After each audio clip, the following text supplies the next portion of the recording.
पूरे ब्रह्मांड का सबसे अनोखा और विचित्र विवाह। वाह पूरे ब्रह्मांड में ऐसा विवाह ना भैल कोई कर। कैसन विवाह रहल। आज सवेरे से माता सती परेशान है कि भगवान भोले शंकर बैठल हुवन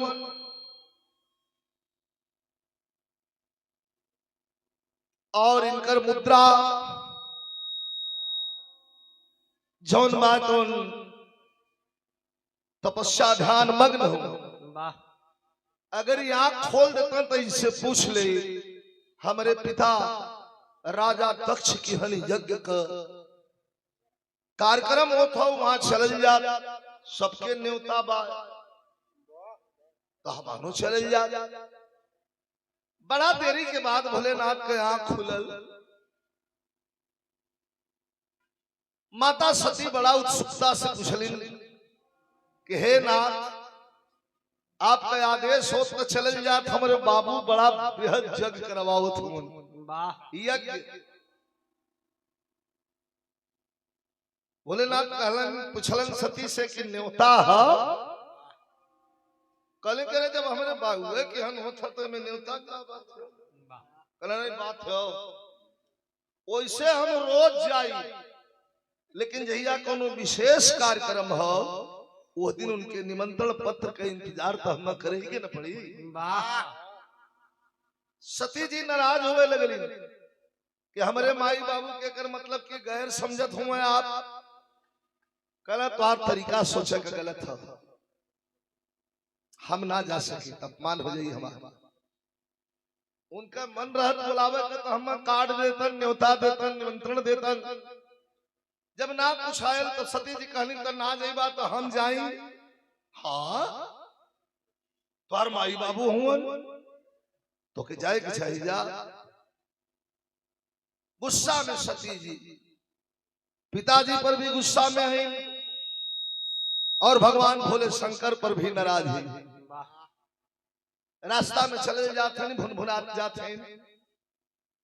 जब हमारे माइया बाबू हुवन तो इनके चले के चाहिए। फिर एक बार बाबूजी पर गुस्सा थे एक ठे पत्र नहीं भेज देलन कार्ड भेज देले होतन।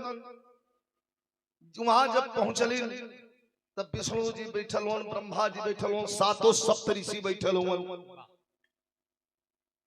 तमाम देवतन के आगमन है। अपने बौरहवा के न पा के बड़ा विक्षुब्ध भइले। वाह जाके अपने बाबू से पूछत हैं यज्ञ पर बैठल हुआ दक्ष कल कहो बाबू एठे कार्ड तोहरे ना जुड़ल है कितनी भेज नहीं कैलाश पर भी।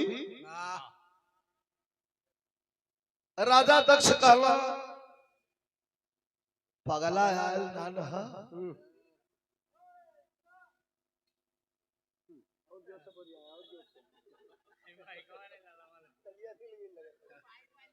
अच्छा बाइक वाले कल को चल जा चल जी है।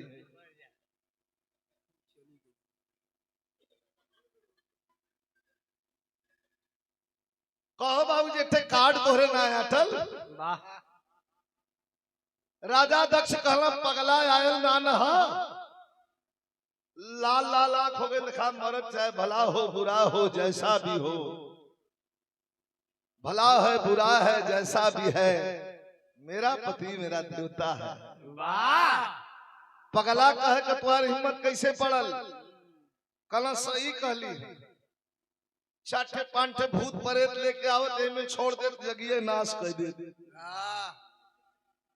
जायदा तू अकेले लू है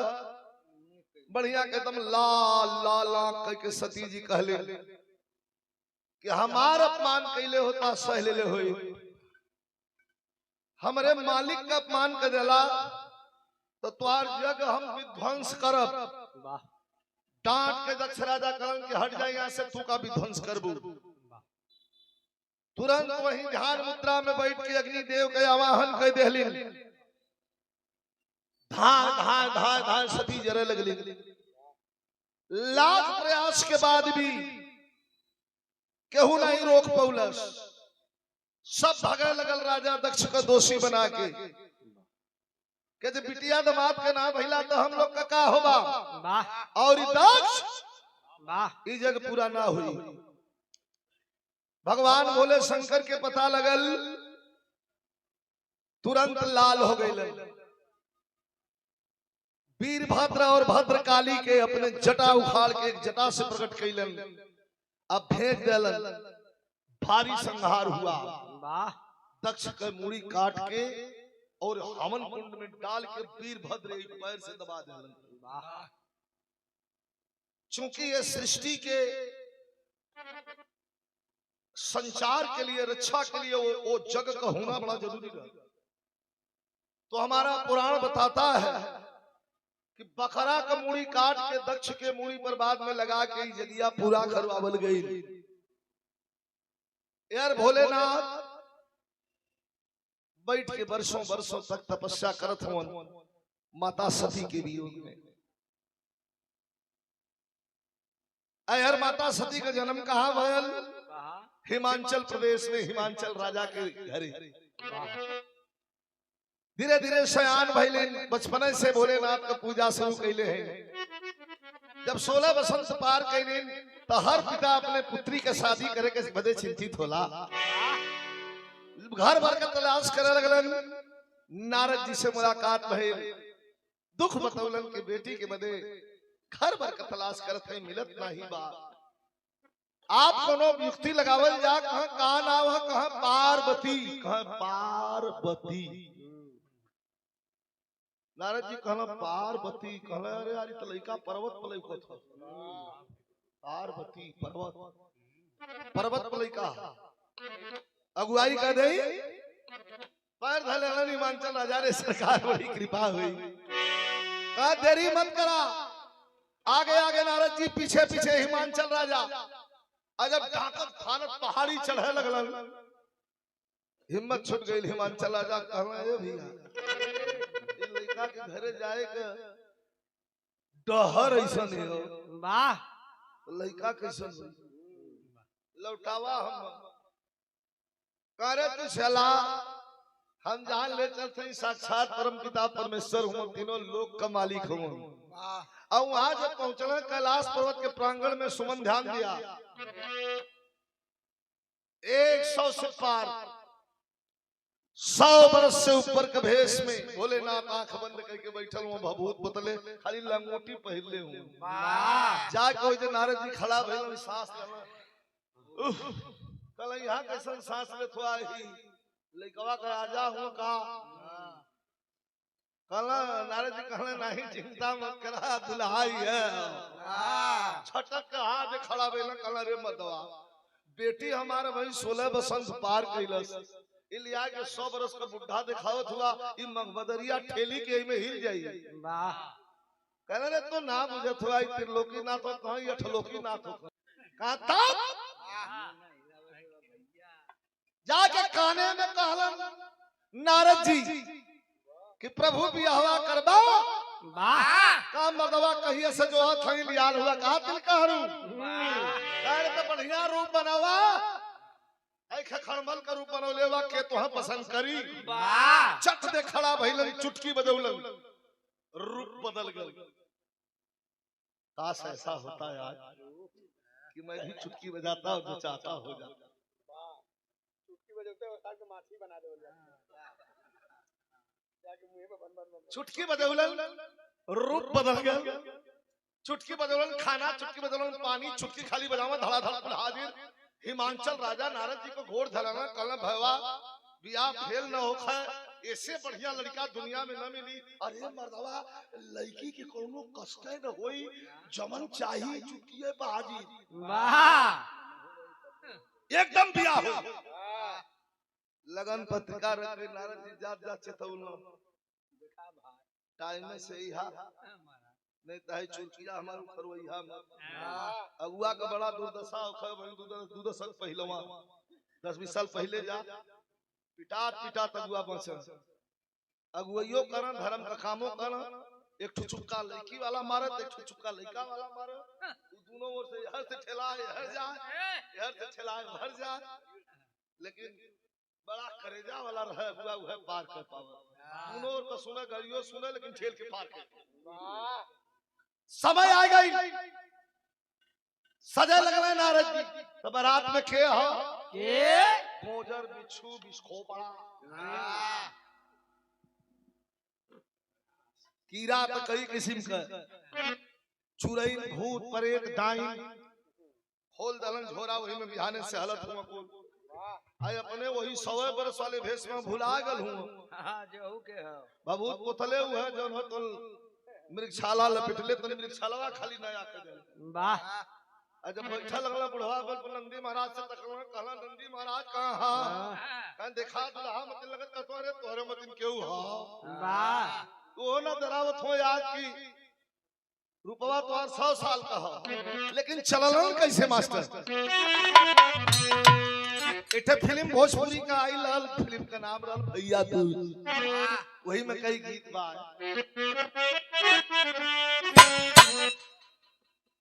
गीतिया से बढ़िया भाव है कैसे चल रहा अरे ससुरिया भला ससुरिया चले भोला धीरे धीरे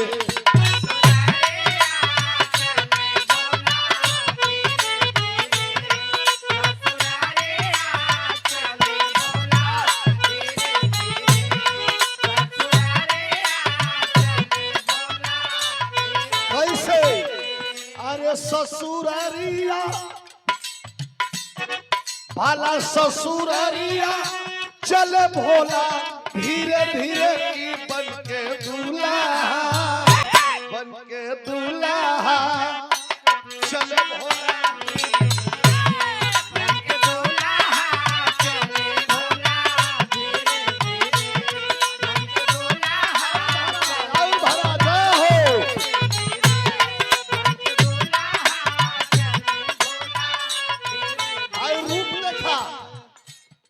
हमान के घरे से बारात जाले सुनील भैया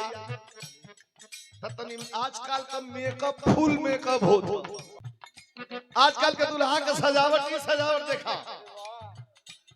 गले गोजर बिच्छू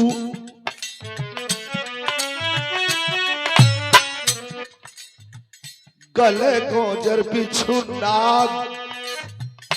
गले गोजर बिच्छू नाग मारे फुफकारी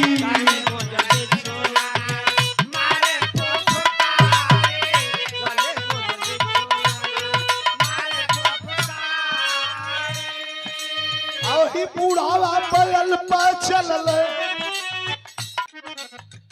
गले गोजर बिच्छू नाग अरे मारे फुफकारी बूढ़ावा बैल पे चलले बूढ़ावा बैल पे चलले कोई के जब सवारी तो जोरिया हाय हाय जोरिया भले भोला धीरे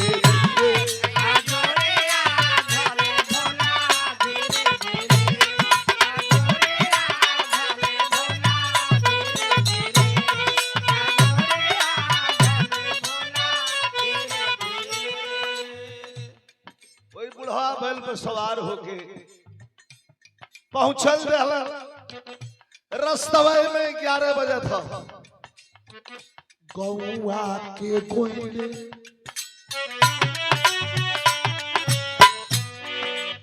अरे गौआ के गोइले जब आई बाबा रतिया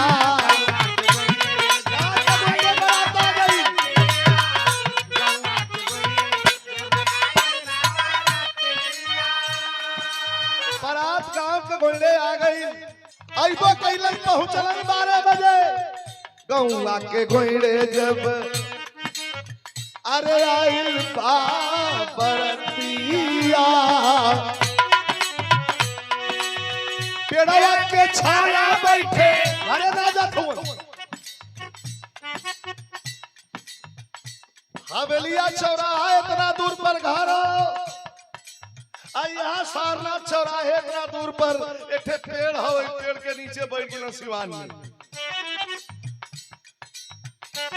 जो हाई लगल 12 बजे लगल लड़का को लोग हाय लगलन वाह वाह पेड़वा की छाया बैठे पेड़वा की छाया बैठे बदन के सूरतिया मस्करिया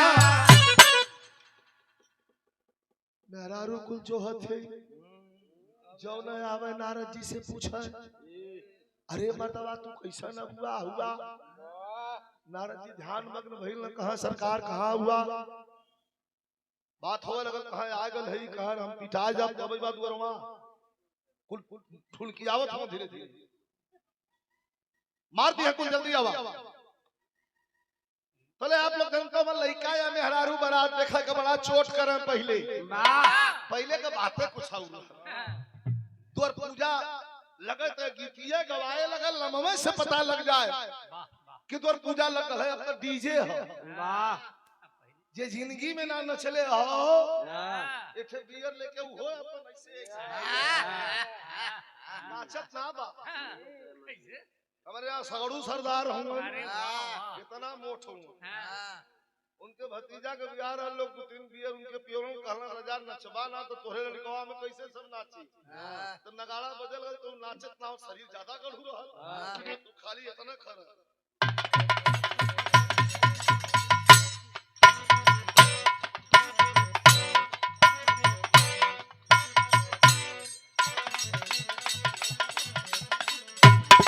देहना ही नहीं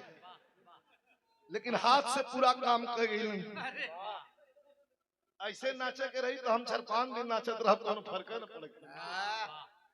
अरे करिया हिले बात तनो था कई बा तू खाली हाथ हिलाओ ऐसे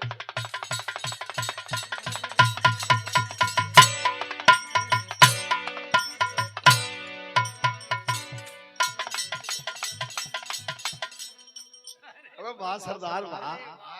राजा असली तू ही न चलाया अबे खाली मिला देता ही हम अरे वाह देखा न भी नाचे अगर मिला दे तो बहादुरी है इना की वजह था तीर घाट अब तू जाके लगला मीर घाट नीचे कोनो मतलब ना मेहरारू से लेके मरद तक सब कोई नारद जी पर गुस्सा है 3-4 ठे लड़का 3-4 ठे मेहरारू सिवान में निकल गए न चल खो जा कहिया जोरो तना लोग पेड़ के नीचे पहुंचलन बरधासोर में बनले हुन वही 100 बरस वाले भेष में चीलम चढ़ौले हुन घीचत हो चीलम बरबर जात हो कहले एक लुक छूटत हो पेड़ के नीचे चढ़ इतना राखी खाली गांजा पी के गोलियोले हुन लड़किया को पहुंचने सुमन के हाँ समौरिया रहले जाके पहुंचले कहले ए बुढ़ऊ यार बारात खला है चीलम पर से मुंह हटौलन कहला हम बुढ़ऊ हई देखठौरी कहलत कि बुढ़ऊ ना हुआ तो का हुआ दुल्हा हई वाह देखठौरी एक मुट्ठा धूर ले कोई अखिया में झोंक देलस कह अपन मुंह ना देखत हुआ दुल्हा हुआ लगला निशा कहे अगर ससुराल के लोग न रहतो ना तो रेल के भीटा पे पहुंचा देते नंदी महाराज और खुर्शतल के हुआ ऐसे ऐसे तो महाराज खाली हम छोड़ का आन देता छोड़ के खाली पिटिया ठोक दा गरीब बात है दवाई करो ले लोग न ठीक होंगे अरे भाई आज के लड़की हल्ला करत हैं लेकिन भोलेनाथ से पूछत हैं कि जब दुल्हा हुआ तो बतावे कब यहाँ बुल्लू चचा वाली तर्ज लग गई सरदार ऐसे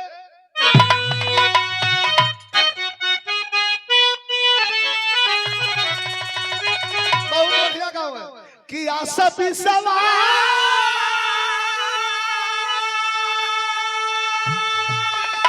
अरे आशा भी सवार में जरता पानी कहीं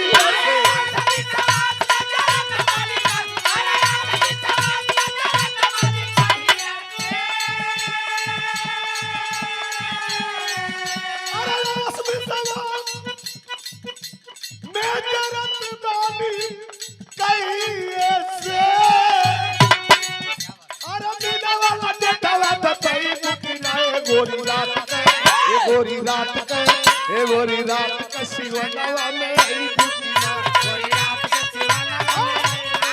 गोरी रात के सिवनवा में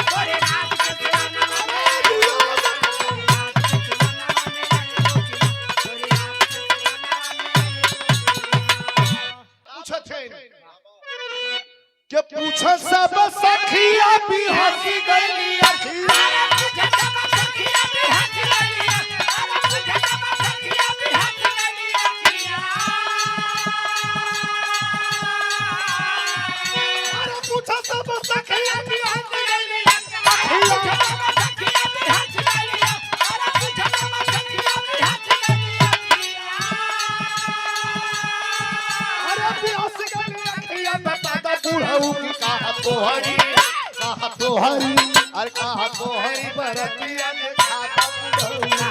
अगर दुल्हा हुआ तो बारात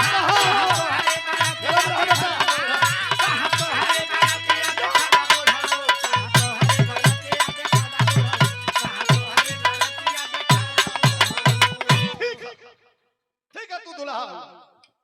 बारात कहा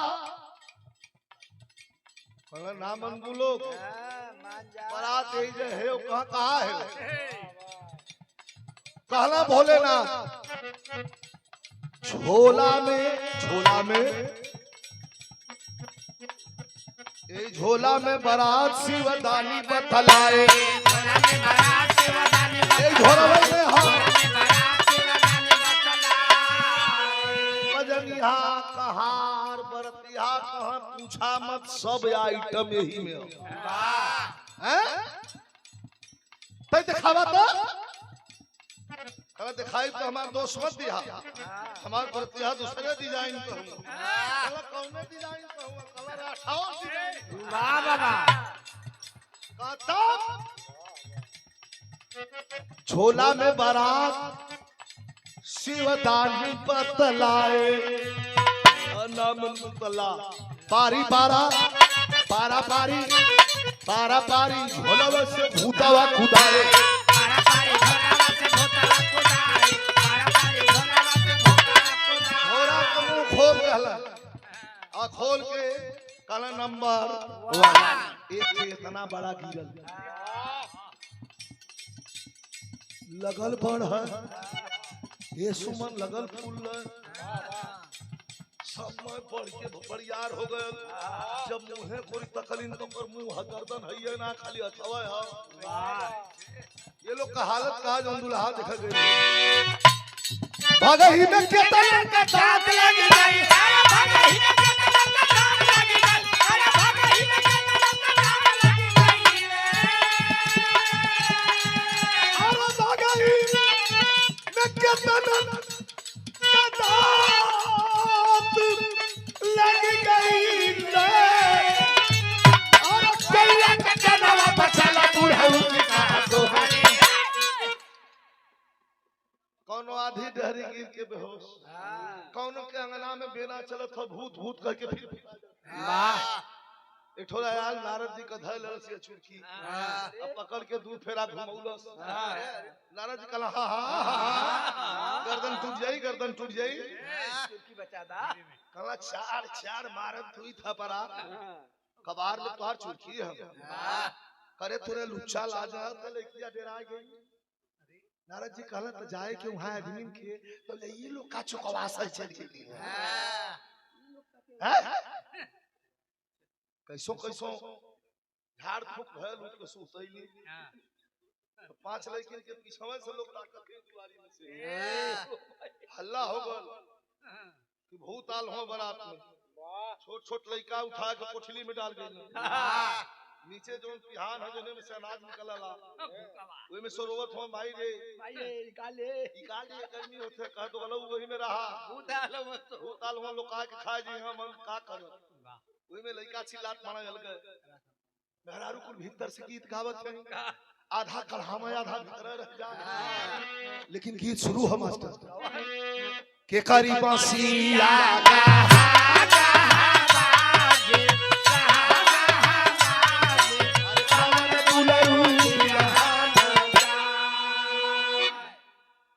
हमन कंत गवाला अपने मोराम के अपने परिशब लेकिन जब भूत लगला अपन ऐसे जाता अरे बाबा मेहरारू कुल भीतर से गावत थी अपने मोराम के हमना परिचय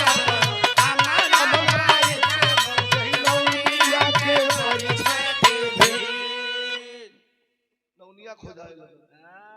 नौनिया लुकाइल बहो धइल आइल एक ठन कह चले जाके प्रश्न कर नौनिया कह पहलवान ना अपने खच अच्छा नौआ कहलत कि जो करे तो गलवा कर तो चाहते है कि हम मान जाए दूसरा नाम लिया तो चाहता है बाड़ी का जो नौनिया बेचारी रोवे लगल, कहे भूत परे तार कैसे कहां जाए के परिच के नौआ कहे परिच के आवा नहीं तो तुहार हम हां उठा ले डंडा तो तुहां परिच देब हम। वाह नौनिया डरात चल देल। जहां 5 बार टीका लगावे के मारे डरन एक बार टीका लगौलस, एको भूत आगे आ जाए तो छटक जाके एक बेर टीका लगौलस, ताकत रह अरे तो गलवाल अरे वाह भाई भूतवा ढेर परेशान करे। जहां 5 बेर घुमावे के वहां एक बेर खाली लोढ़ा घुमौलस, चले लगल तो रउआ तर में सलस होई जैसे आ किन्ने गवा के मांगी तुहार बाबू लौट के पुजरो जान नेग लेके आया नहीं तो फिर तुहार नेग तुहार हम दे। फिर लौटल बेचारी डरात जाके भोलेनाथ से कहलत की हमार नेग होला, कहल लियाल है काहे डरात हो, बिल्कुल पोसुआ हूं, कोनो खतरा ना पहुंची मैं सब पोसुआ हूं, खतरा नहीं है तो खतरा न पहुंची भैया। अब नौनिया बेचारी के कहला भोलेनाथ के लियाल है, चमचमात हीरा इतना बड़ा आंख न ठहरा या नारी सरवा निकाल के तीनों लोग कमाली को नौनिया के हाथ में धलन कि पहली एंट्री ऐसन मारी कि पहले परजुनिया खुश तो सब खुश। वाह नौनिया जब हीरा देखला देखही में खेखड़ मलबा ई तो हीरा दे देला। नौनिया के आ गई लालच, कुल देखे में हीरा धूमिल कह तो मेहरारू कहे चलती फिरती तिजोरी होले। वो ऐसन तिजोरी है कि महंगा से महंगा सामान उनमें धर दिया, पकिट मार सारन को बुद्धि खत्म। वो तिजोरी कौन है जान थोड़ा लोग एकदम सुरक्षित। अगर पकिट मार वहां हाथ ले भी गई तो पकिट मार जान के उनको पूजा ना हुई, उनको पूजा दूसर पूजा हुई। अब भैया नौनिया में धैल अलस तो पूछले कार्य कुछ नेक मिलल एकठोरी कहला हां कुछ देत रहला कुछ दे चुप रहा तब भिख मंगा बा खड़बल मतिन बा वो का दे भोलेनाथ कहला रे हे कर देखा हम अपने ना बा खातिर देहली बुजरी सोझा गटक गई। रो रो रो अरे अरे घर में जात है नौआ के आंख मरलस बात है ये ना चला काम हो गला निकल घर चाय और पीछे कोली कर चल आ तले जो है घर में से निकलत है आ तले जोन हीरा रखल रहे तोन हो गलो ही में किया इतना बढ़िया पूंछ है हर नीचे ऊपर है इधर फट काट गल। अब तई लगली जो हम तुम ब्रेक डांस तेरे कीड़ा लगल ए बताओ लगली ब्रेक डांस कर ये हर मुड़ी में जाते हर लिया ये हर ले जाते हर लिया पोंछ टेढ़ करके अरे बाप लगली नौआ नौआ चिल्लाए नौआ कहे हे भगवान लगा से जोड़ा फोड़ दबा आया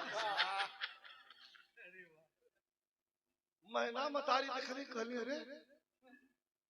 नारद की बबली कहली करे न गलिया पूरे तन को शर्म है ई पौनी पर दुनिया कई हाल कैले है बेटी के कौन हाल करी रे दोगला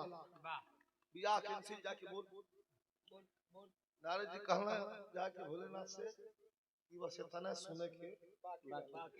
बाकी रहल ऐसे बढ़िया हम मार दे लेकिन दूजा पर चलल हो लेकिन जोनु बोलले हैं हमरे देह में सट गई हो हम भाग बहुत बेजोड़ यहां से अब तो अपन संभारा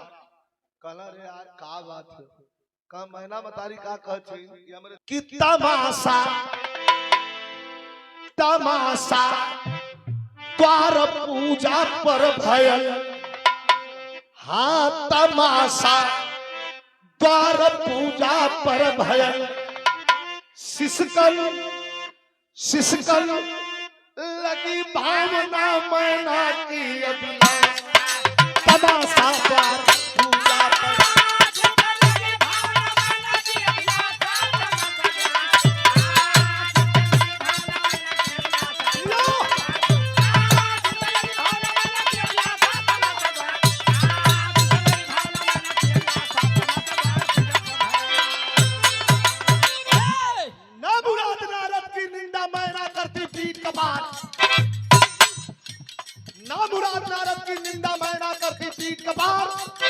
नहीं करूंगी शादी शिव से भले उमर हजार द्वार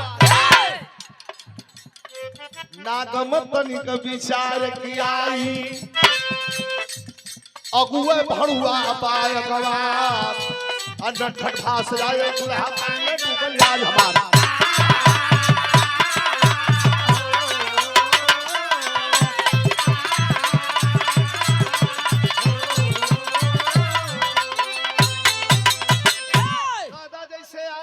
चल जाओ नारद जी अपन झोरी फोरी टंगले अइलन कहलन कि अच्छा प्रभु प्रणाम कोनो गलती होई तो क्षमा करे कहलन कैसा हम जात हई कहां काहे कहे 1 मिनट रुक जा तो माती हम आए ना कहां बात तो बतावा कहां थोड़े ना समझ में आवत कवन रूप सुंदर दिखौले रहला 100 वर्ष कहला रे मदवा हम कोनो मदारी वाला सर्कस वाला है केहू आके सिरौरी औरी करी के अंधेरा हम रूप अपन बदलत रही लेके अइले हिमांचल राजा के खड़ा करा देलन कहले एक बार कह दा भैया हिमांचल राजा के खड़ा भेल हाथ जोड़ के और कहना जौन रूप में आपके दिखले रहली देवता हम चाहत हूं अवघड़ ना चाहत हूं आप तो अवघड़ भी हुआ आपको कई ठे रूप हम देवता चाहत हूं हमरे बेटी के लायक पर हो जा सरकार वाह हमार बेइज्जती होते कौने रूप में कहलन हिमांचल राजा 78 लग गई माता बहन लोग गावे अच्छा ही गीत देखा माता बहन लोगन का गीत हो कई किस्म से गवा पहले कुछ और गवात रहल कुछ और गवात रहल कुछ और गवात पहले गवा के खता आई गयो सोरो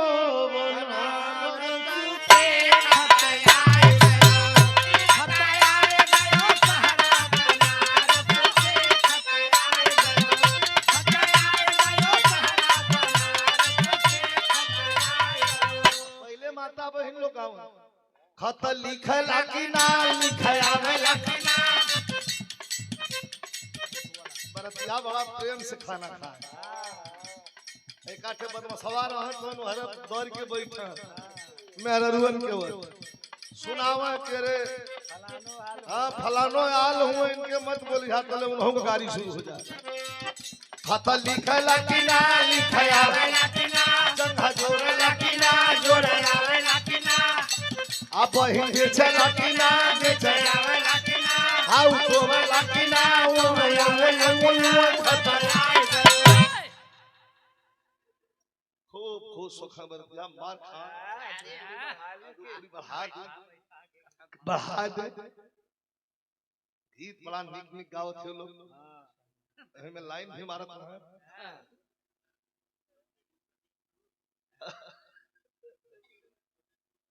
अरे बड़ा कहता फिर सिंदूरदान का समय होखा तक के माई सिखावलीना अरे माई सिखावलीना सहुरवा जनाला हाय सहुरवा जनाला सनुरवा हो हाय सनुरवा हो दुल्हा धीरे से डाला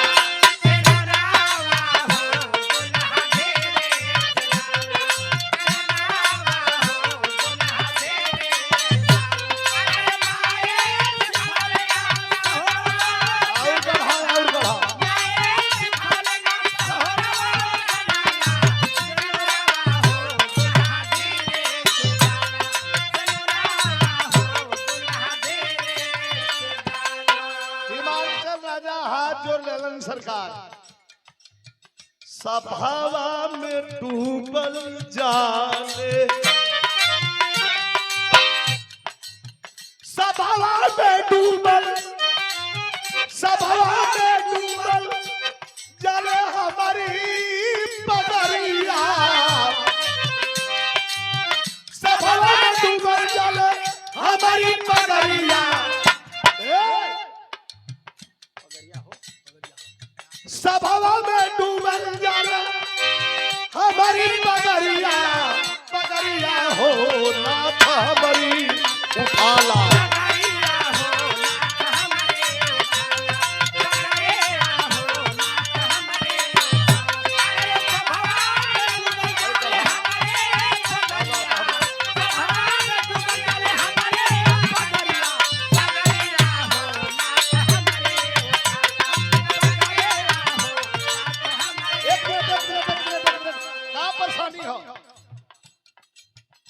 परेशानी ये है आपको रूप देख के सरकार सब हंसत हो गांव मोहल्ला दयादी के लोग घर में धक गइलन भूत मरे कलम बस रूपवा देखवलन शिव जी रूपवा देखवलन शिव जी उगली जोरिया अरे लगली बरतिया में देवतन के कतरिया लगली बरतिया में देवतन के कतरिया लगली बरतिया में देवतन के कतरिया अरे शिव संग शिवा अरे शिव संग शिवा आज घूमली भवरिया अरे शिव संग शिवा आज घूमली भवरिया पगड़िया हो नाथ हमारी पगड़िया हो नाथ हमारे पगड़िया हो नाथ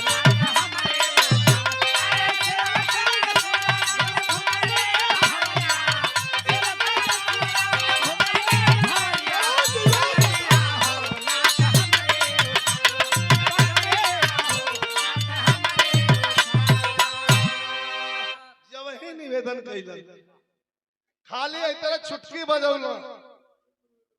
बरधा बुढ़वा वो चार दांत के बशरू हो गल महेंद्र वाह अच्छा भगवान भोलेनाथ का रूप सुंदर ललाट पर चंद्रमा चमका था वाह महादेवी महामाया आके एकदम बैठ गई चेहरे पर सुमन जी करे चेहरे पर महादेवी महामाया कहे तनो से बास हो जाला पोखरे पर सम्मोहन होला सम्मोहन मतलब मोहनी उद्देश्य के छोड़ा वाह वो वही के करे पर महादेवी महामाया का कृपा भोलेनाथ के सब कोई निहारे लगल आहा देवतन का कतार लग गई पूरा पश्चिम उत्तर दक्षिण खाली देवता देवता लौकत हवन काला अब खुश वाह गांठ जोड़ गई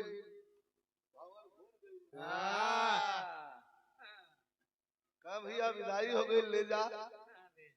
तो कहाँ गाड़ी अब पालकी बा कहाँ बैठौलन मास्टर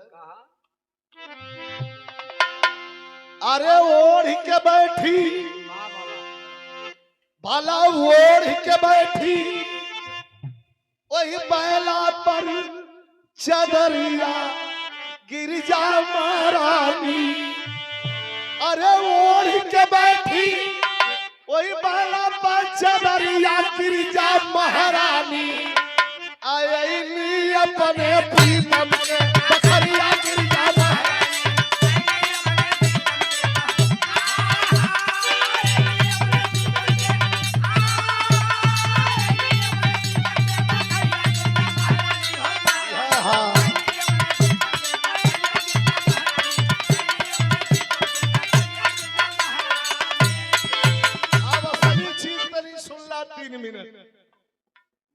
लिया के बहुत बढ़िया गढ़ही वही के ऊपर एक ठे मड़ई वही में बैठा दे शेषनाथ भक्त के बोलौला कहला कि आवा कहला का कह तरी इनका सेवा बर्दाश्त करिया देख रेख करिया हम अब्बा आवत है कहला सरकार जी बेरात हो तू अब्बा कह के जाला तो बड़ी टाइम होले यान को बाछी लिया के घर में धैले हुआ अपने दूसर कियारा धरत हुआ कहला इनका सेवा करिया देखा कितना दिन नदारत हुआ के 3 महीना 17 दिन तक शिव जी ना घर अइले हो 1 2 दिन 4 दिन 10 दिन ना 3 महीना 17 दिन लापता 3 महीना 17 दिन तक शिव जी ना घर अइले हो आ तब तक गिरिजा जी के भैया यह सारनाथ जी अइले हो सारनाथ में सारंगनाथ हुआ यह पूछला सारनाथ इकारे बहनिया ऊ ना लोकत हुआ कह के भैया का पागल राम गौरा महारानी कहली पागल राम तो जहिया से हमने लिया के ना तहिया से भागल राम हुआ तो कौनो भी भाई या बाप को भड़क जाना स्वाभाविक हो एकदम लाल हो गई चल चल चल चल चल चल चल चल चल चल ये पागल सारे दिन तो गुजारा न होई रे जहिया से तहिया से गायब कह हाँ भैया अच्छा बहन बेटी कैसे कह दी कि हम न जाओ कल 1 मिनट के अंदर तैयार हो शेषनाथ भक्त के बोलौला कल यहाँ आवा कल नहीं सरकार कर राज से विदा करवा अकी विराज से कल भैया तू गाड़ी गलोज मत करा तू अपन लिया के आज जो लिया के आधा डहरी पहुंचल हो सारनाथ गौरा महारानी के तले छान भांग के गोला होके मस्ती में बम भोला डमरू बजावत आ गइलन आधी आंख बंद आधी आंख खुलल कहला काहो राजा मजे में है ना शेषनाथ कहला मजे में है ना मजे में रहली हो का मतलब कहला भाई आपका साला आल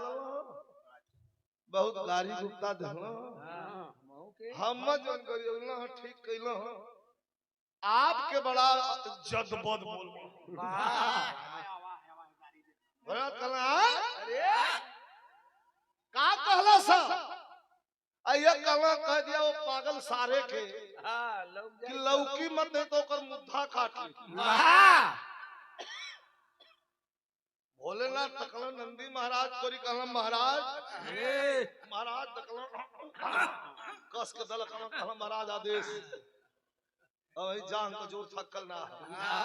अब अधब पैड़े होइना बिछवे में छेक रहल जा छटक के दवर के नंदी महाराज को बैठल हूं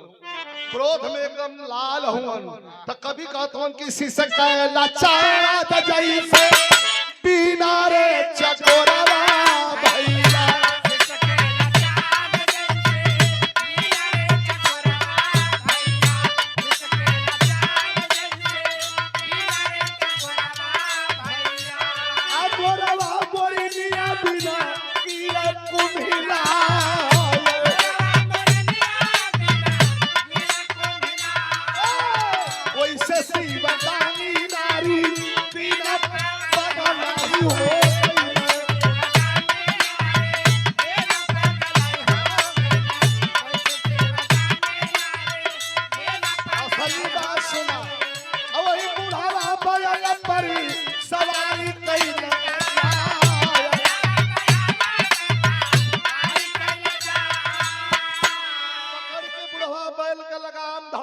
चढ़ गई तब पहले तो कुछ रहला ना भोला सुमन ध्यान दा फिल्म चलत ए जगह गट्ठी रहल आ जब दौड़ के चढ़ल गट्ठी खुल गई आ जब बुढ़वा पैर लगल छटक के ऐसे ऐसे दौड़ तो में छाल धीरे धीरे सरकने लगा कहीं कहीं कस के डांक जाए तो भोलेनाथ का शरीर उठ जाए तो और तनी सरक जाए। यही तरह करत करत रहिया में जाके मृगा छलो गिर गइल भैया। रहिया में जाके मृगे छलो गिर गइले भैया। रहिया में जाके मृगे छलो गिर गइले भैया। ओई तरह नंगा तमलाई गइल अपने ससुरा।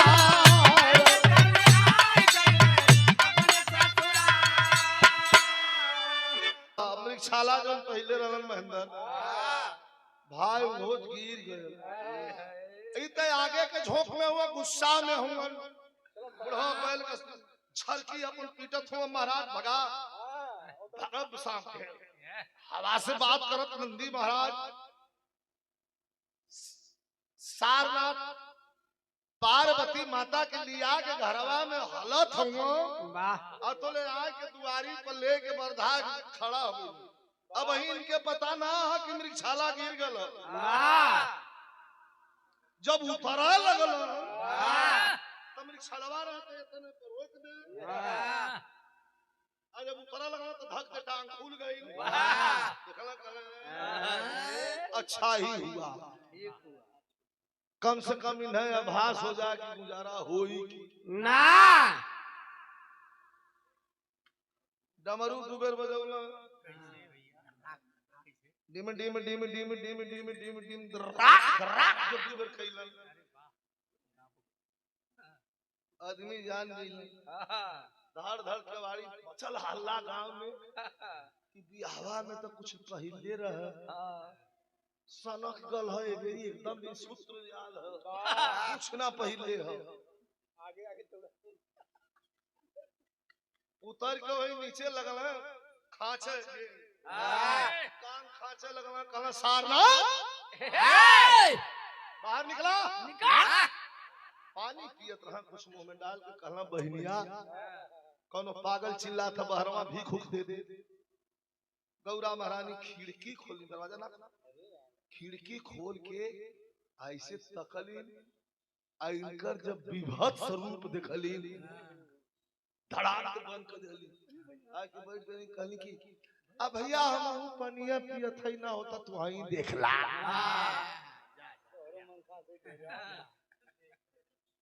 आई लल करले हुआ निकाल साले मुंह में डलले वही तरह पूछता है को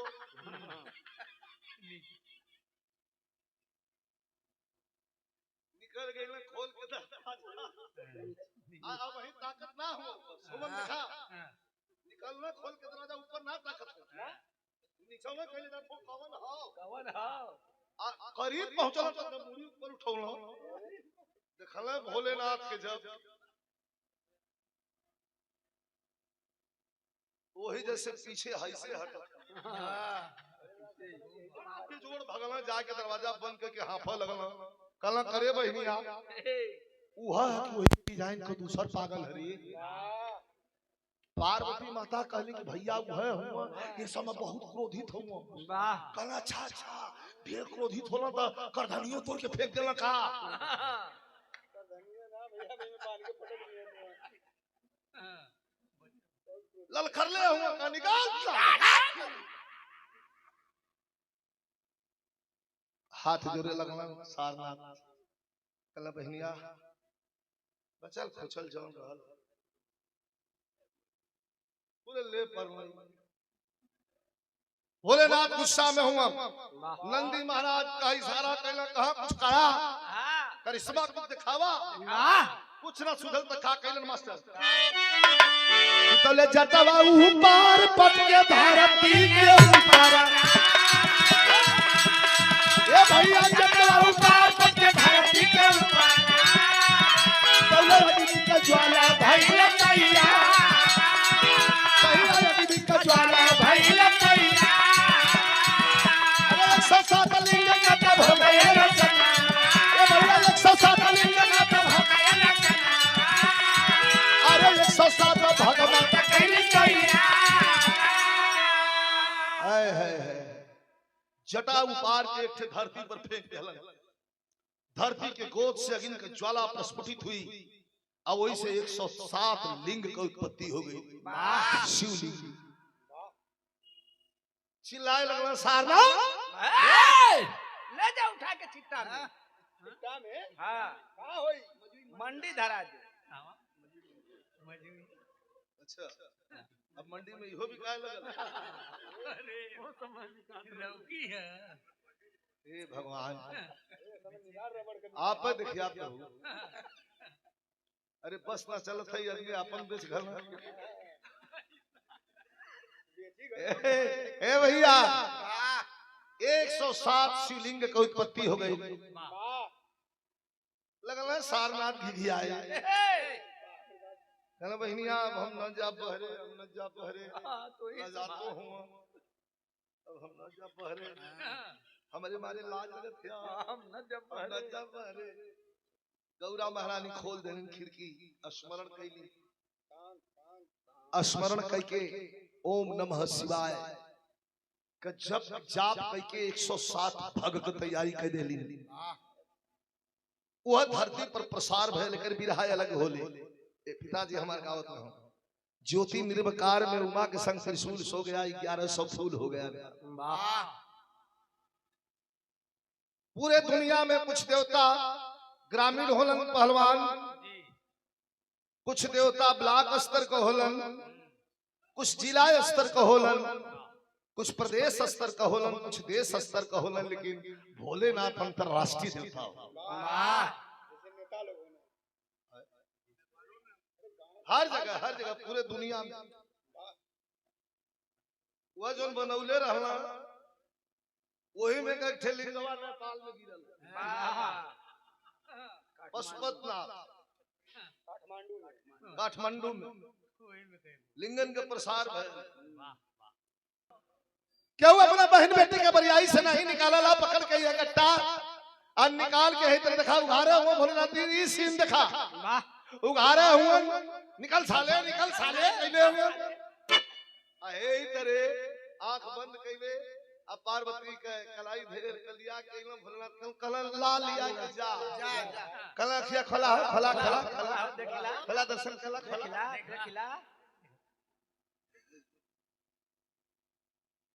टांग के जो इधर उघारे निघार बारे तीनों लोग कमाली बरधा पर बैठल है, पर माता सती के चढ़ा के बैठा ले हम घूम के एक बेर और तकम अरे लौकिया मत अब 107 है 214 हो जाएगी लौकला लेके चलना तब। अरे पूरा भैली आसुदाली के दिल का साधाना तजलती बुझ गईली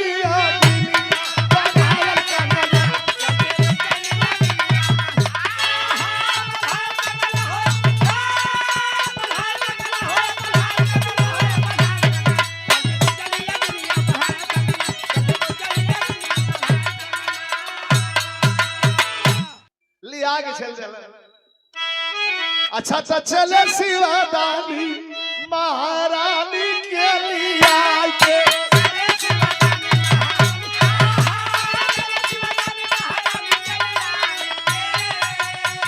अरे रहने लागे वही पर्वत पर तेरा जमाई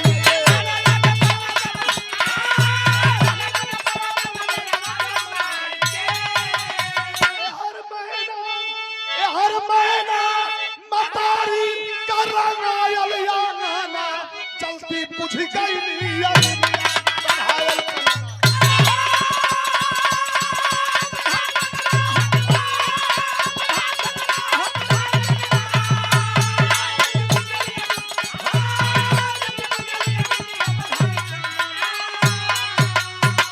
मैना मतारी के रंगायल हरि अनंत हरि कथा अनंता कह गए गुरु बिहार स्वर्ग चंद्रिका कवि बच्चन जीवने तमाशा द्वार पूजा पर भय तब बिजली